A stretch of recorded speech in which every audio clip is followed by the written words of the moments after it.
Assalamualaikum warahmatullahi wabarakatuh. Pemirsa Khalifah yang dirahmati Allah Subhanahu wa Ta'ala. Dari Abdurrahman bin Auf ia berkata, Rasulullah Sallallahu Alaihi Wasallam bersabda, Abu Bakar di surga, Umar di surga, Utsman di surga, Ali di surga, Tolhah di surga, Zubair di surga, Abdurrahman bin Auf di surga, Sa'ad di surga, Sa'id di surga, Abu Ubaidah bin Jarrah di surga. Hadis riwayat At-Tirmizi. Dalam hadis yang diriwayatkan oleh At-Tirmizi, Rasulullah menyebut namanya pertama sebagai sahabat yang dijamin masuk surga.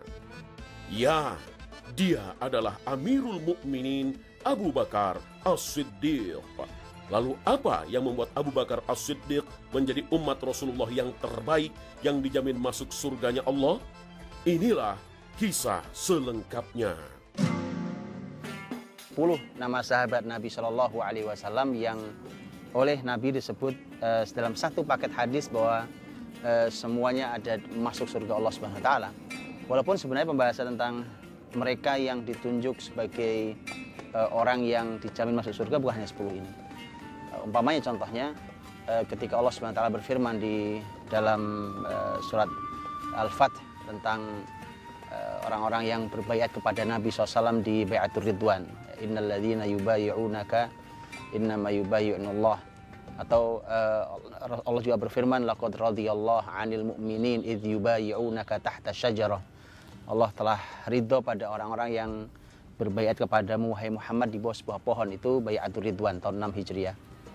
Itu dikatakan bahwa Allah telah ridho, artinya kalau Allah ridho di mereka penghuni surga.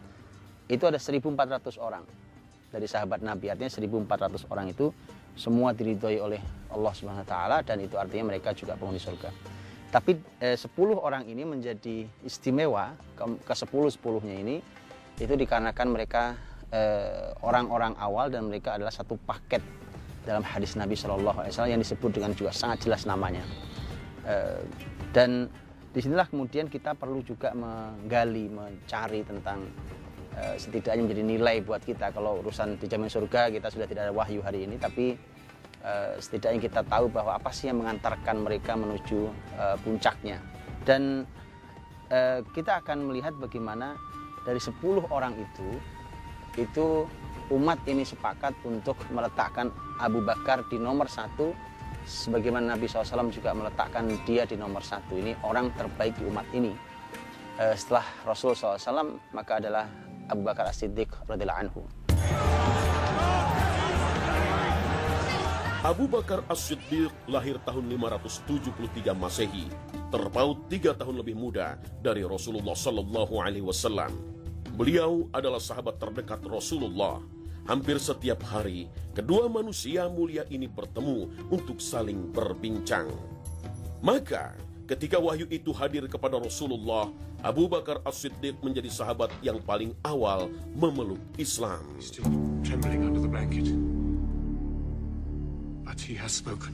Ketika Abu Bakar masuk Islam, ini di masa ketika Rasul baru dapat wahyu, kemudian saat itu Abu Bakar sebenarnya baru saja pulang dari dagang. Maka ketika Abu Bakar datang, itu orang-orang itu berlomba mendatangi Abu Bakar karena mereka mendengar bahwa bahasa mereka adalah yatimnya Abu Thalib ngaku Nabi. Jadi Muhammad SAW kan yatim, kemudian diasuh oleh sang paman yaitu Abu Thalib. Kemudian mereka bilang yatimnya Abu Thalib ngaku Nabi. Maka Abu Bakar segera menemui teman baiknya itu yaitu Muhammad SAW. Dan kemudian Nabi menyampaikan, kemudian seketika itu Abu Bakar masuk Islam tanpa ragu sama sekali. Karena Abu Bakar orang yang paling kenal dengan Muhammad SAW. Kalau orang lain saja mengenali Muhammad orang jujur, yang gak pernah berbohong dengan kalimatnya, maka Abu Bakar orang yang paling kenal karena sahabat paling dekatnya. Maka sangat tahu bahwa kalau Muhammad sudah berkata itu, dia mustahil berbohong. Ya, Abu Bakar As-Siddiq memeluk Islam tanpa keraguan sedikit pun. Dan ini berbeda dengan sahabat lainnya yang awalnya sempat ragu ketika Rasulullah menawarkan Islam kepada mereka. Keyakinan itu ada di dalam hati. Untuk itulah maka seorang ulama tabi'in mengatakan Abu Bakar itu sebenarnya kenapa dia menjadi orang paling hebat di antara kita, itu bukan karena dia lebih banyak sholatnya. bukan karena lebih banyak puasanya, bukan lebih banyak baca Qur'annya. Mungkin dengan level kita sama-sama gitu ya kan, ini level tabiin gitu ya. Tapi yang membedakan adalah apa yang tertancap kuat di hatinya. I think kita tidak punya itu. Kan kita semua tahu keyakinan Abu Bakar itu, dan tidak pernah bisa disaingi oleh sahabat bahkan selevel siapapun termasuk Umar radhiyallahu anhu, adalah ketika Abu Bakar datang membawa seluruh hartanya, bukan? Ya, seluruh hartanya diinfakkan di Rasulullah SAW. Nabi kemudian tinggal bertanya, apa yang kau sisakan untuk keluargamu? Jawabannya, aku sisakan Allah dan Rasul. Ya memang bukan level apalagi kita gitu ya, bahkan sahabat tidak. Di peristiwa itu Umar bersedekah itu hanya separuh hartanya. Itu kemampuan imannya Umar gitu ya. Utsman infaknya lebih banyak sebenarnya dibandingkan Abu Bakar dan Umar. Tapi kalau di prosentase dari kekayaannya itu nggak seberapa. Itu bedanya. Maka memang yang tidak bisa diremehkan itu adalah apa yang ada dalam hati, keyakinan dan niat. Karena itu para ulama, ini juga pelajaran untuk kita. Para ulama mengatakan bahwa amal itu, amal yang besar itu terkadang dikerdilkan oleh niat, dan amal yang kecil itu juga bisa dibesarkan oleh niat. Ya, setelah Abu Bakar As-Siddiq masuk Islam, satu persatu para sahabat yang lain pun mengikuti jejaknya. Bahkan rata-rata 9 sahabat lainnya yang dijamin masuk surga memeluk Islam karena peran seorang Abu Bakar, seperti Utsman bin Affan, Abdurrahman bin Auf, Tolha, Zubair bin Awam, dan Sa'ad bin Abi Waqqas. Nah, ada sisi yang sangat menarik dari Abu Bakar itu sebenarnya, karena begitu mudahnya orang-orang ini masuk Islam di tangan Abu Bakar. Ini juga satu catatan yang sangat penting buat kita. Jadi kalau kadang-kadang kita ini mengajak orang lain untuk baik, tapi tidak kunjung mau. Kemudian nanti biasanya mungkin karena kita jengkel, akhirnya kita salahkan memang tuh orang susah banget masuk Islamnya atau susah sekali tobatnya gitu. Padahal kadang-kadang memang kita sebagai penyampainya tidak menarik. Yang membuat Abu Bakar mudah sekali mengantarkan hidayah kepada orang-orang top ini adalah karena pribadi Abu Bakar yang menarik. And our first meeting place, the prayer house. Ada beberapa hal yang membuat Abu Bakar radhiyallahu anhu mudah mengantarkan hidayah kepada sahabat-sahabat yang lain. Yang pertama, Abu Bakar adalah orang yang sangat jujur dan amanah.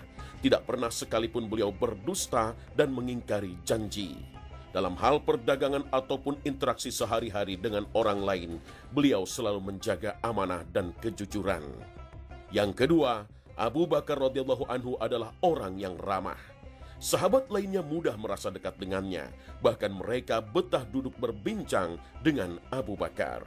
Dan saat berbincang inilah Abu Bakar memasukkan dialog keimanan dengan lawan bicaranya, hingga akhirnya mereka menemui jalan hidayah untuk memeluk Islam.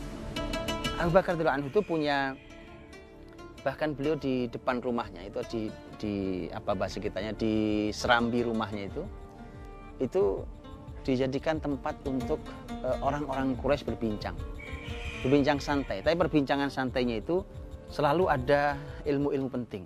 Paling tidak ada 2 ilmu penting. Dan ini juga penting buat kita, bahwa orang punya bekal, punya modal berupa ilmu yang membuat orang tertarik untuk datang dan bertanya. Dan ini selalu dibutuhkan. Apalagi di masyarakat Quraisy. Ini juga menarik, ilmu yang manfaat dan diperlukan masyarakat setempat. Yang pertama adalah ilmu dagang. Ilmu dagang, dan kita semua tahu bahwa orang Quraisy itu mata pencaharian utamanya adalah berdagang gitu. Sementara Abu Bakar itu punya skill, ilmu yang orang itu asik kalau duduk di majelis Abu Bakar, karena itu adalah majelis konsultasi bisnis. Itu Abu Bakar radhiyallahu anhu itu. Jadi Abu Bakar itu kalau hari ini mungkin konsultan bisnis, karena beliau juga pebisnis sekaligus konsultan bisnis. Siapa tidak tertarik Quraisy duduk di situ? Sudah majelisnya asik, orangnya nyaman, orangnya ramah, hatinya lembut, kalimatnya bijak, kemudian pembicaraannya tentang yang mereka perlukan. Selain ahli dalam ilmu dagang, Abu Bakar juga terkenal sebagai ahli nasab di kalangan masyarakat Quraisy. Rasulullah Shallallahu Alaihi Wasallam bersabda, sesungguhnya Abu Bakar adalah seorang Quraisy yang paling mengetahui tentang nasab mereka. Hadis riwayat Muslim. Zaman dulu kan tidak tertulis. Jadi Fulan bin Fulan terus sampai nyambung sampai kemana mau diukurnya itu. Terus bersambung. Itu tidak tertulis, tapi Abu Bakar menghafal semua itu. Sehingga kalau ada orang datang, kehilangan nasab umpamanya, kemudian dia bilang, saya ini siapa nasab saya? Abu Bakar tinggal tanya, siapa ayahmu? Kamu tinggal di mana? Dan setelah dia akan segera menyampaikan bahwa Abu Bakar segera akan menjawab bahwa kamu Fulan bin terus sampai ke atas, jadi nasab ujungnya di sini. Dan ilmu ini yang nanti diturunkan kepada putri beliau Aisyah radhiyallahu anha, yaitu istri Nabi SAW, itu diberi ilmu berupa ilmu nasab, sehingga Aisyah juga dikenal dengan nasabah, yaitu seorang wanita yang pakar dalam ilmu nasab. Sikap lainnya yang dimiliki Abu Bakar adalah berjiwa lembut. Dan itulah yang akhirnya ia mampu mengambil hati para sahabat. Kelembutan hati Abu Bakar As-Siddiq tercermin saat peristiwa hadithul ifki, yakni saat sang putri yang sangat dicintainya sekaligus istri Rasulullah SAW, yaitu Aisyah radhiyallahu anha, dituduh berbuat zina. Inilah kisah selengkapnya.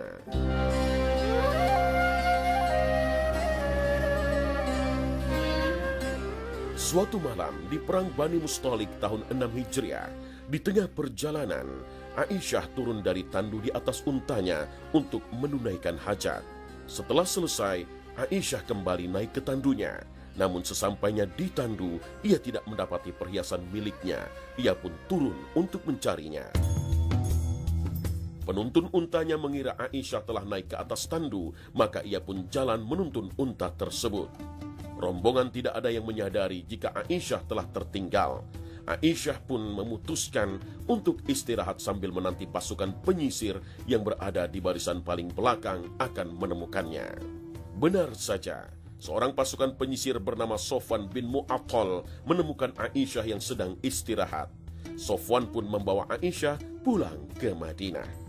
Tidak ada percakapan di antara Aisyah dan Sofwan, namun sayangnya berita itu diputar balik hingga jadi fitnah, bahkan disebar oleh saudaranya sendiri, yakni Mistah bin Usasah.